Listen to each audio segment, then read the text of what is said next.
پیران پیر حضرت سیدنا شیخ عبدالقادر جیلانی رحمۃ اللہ علیہ جب حصول علم کے لیے اپنے گاؤں جیلان یعنی گیلان سے بغداد کے لیے روانہ ہوئے تو آپ کی والدہ ماجدہ نے زاد راہ کے طور پر 40 دینار آپ کی گدڑی میں سی دیے اور چلتے وقت اپنے لخت جگر کو نصیحت کی کہ بیٹا، خواہ کیسی ہی مصیبت اور برے حالات تمہیں پیش آئیں، سچ کا دامن ہاتھ سے نہ چھوڑنا اور جھوٹ کے نزدیک بھی نہ پھٹکنا، کیونکہ راست گوئی 1000 عبادتوں کی ایک عبادت ہے۔ سعادت مند فرزند نے عرض کی کہ اے مادر مشفقہ، میں صدق دل سے عہد کرتا ہوں کہ آپ کی نصیحت پر ہمیشہ عمل کروں گا۔ والدہ ماجدہ سے رخصت ہو کر حضرت رحمۃ اللہ علیہ بغداد جانے والے ایک قافلے میں شامل ہو گئے، کیونکہ اس دور میں طویل بیابانی راستوں میں تنہا سفر کرنا ممکن نہ تھا۔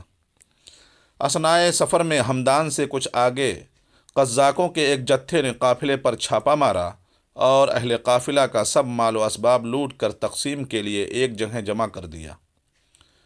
سیدنا حضرت شیخ عبدالقادر ایک طرف چپ چاپ یہ دردناک نظارہ دیکھ رہے تھے کہ ایک ڈاکو آپ کی طرف بڑھا اور پوچھا، کیوں میاں، تمہارے پاس بھی کچھ ہے؟ آپ نے فرمایا، ہاں، میرے پاس 40 دینار ہیں۔ ڈاکو کو آپ کی بات پر یقین نہ آیا اور وہ آپ کی ہنسی اڑاتا ہوا آگے بڑھ گیا۔ اتنے میں ایک دوسرا قزاق آپ کی طرف آیا اور آپ سے وہی سوال کیا۔ آپ نے اسے بھی یہی جواب دیا کہ میرے پاس 40 دینار ہیں۔ آپ کی غریبانہ حالت کو دیکھتے ہوئے دوسرے ڈاکو نے بھی آپ کی بات ہنسی میں اڑا دی۔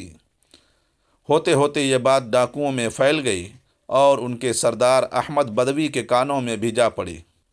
اس نے حکم دیا کہ اس لڑکے کو میرے پاس لاؤ۔ ڈاکو حضرت کو کشاں کشاں اپنے سردار کے سامنے لے گئے۔ سردار نے آپ سے مخاطب ہو کر کہا، لڑکے، سچ سچ بتا، تیرے پاس کیا ہے؟ حضرت نے بلا خوف و ہراس جواب دیا کہ میں پہلے بھی تیرے 2 ساتھیوں کو بتا چکا ہوں کہ میرے پاس 40 دینار ہیں۔ سردار نے پوچھا، کہاں ہیں؟ حضرت نے فرمایا، میری بغل کے نیچے گدڑی میں سلے ہوئے ہیں۔ سردار نے ایک ڈاکو کو حکم دیا کہ اس لڑکے کی تلاشی لو۔ چنانچہ اس نے آپ کی گدڑی ادھیڑ کر دیکھی تو اس میں سے واقعی 40 دینار نکل آئے۔ احمد بدوی اور اس کے قزاق یہ دیکھ کر بہت حیران ہوئے۔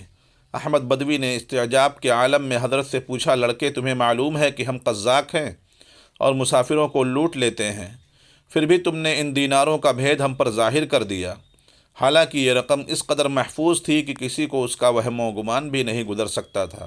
آخر کس چیز نے تمہیں سچ بولنے پر مجبور کیا؟ حضرت نے فرمایا، میری والدہ نے گھر سے چلتے وقت مجھے نصیحت کی تھی کہ ہمیشہ سچ بولنا۔ بھلا ان 40 دیناروں کی وجہ سے میں اپنی والدہ کی نصیحت کو کیوں فراموش کر دیتا اور اللہ تعالیٰ کو ناراض کر لیتا؟ حضرت کے الفاظ سن کے بدوی بے حد متاثر ہوا اور اس پر رقت طاری ہو گئی۔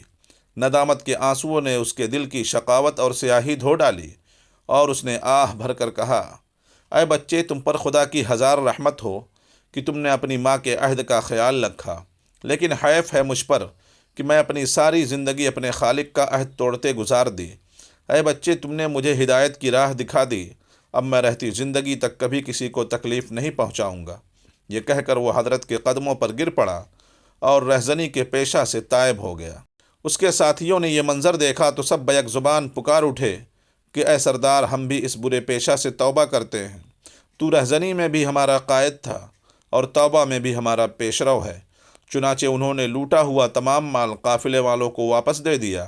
کہتے ہیں کہ اس واقعہ کے بعد احمد بدوی اور اس کے ساتھی سچے مسلمان بن گئے اور اپنے زہد و تقوی، عبادت و ریاضت اور خدمت خلق و حق شناسی کی بدولت خاصان خدا میں شمار ہوئے۔ معزز سامعین، سچ کہا ہے کہ ماں کی گود بچے کے لیے پہلا مدرسہ ہوتی ہے، یعنی پہلی تربیت گاہ ہوتی ہے۔ چنانچہ اگر ماں بچپن میں ہی بچے کی اخلاقی تربیت کرے تو کوئی بعید نہیں کہ وہ آگے چل کر شیخ عبدالقادر جیلانی بنے۔ لہذا اس واقعہ سے ہم سب کو، خصوصاً ہماری ماؤں بہنوں کو خاص طور پر سبق حاصل کرنا چاہیے۔ اللہ تعالی ہمیں عمل کرنے کی توفیق عطا فرمائے، آمین یا رب العالمین۔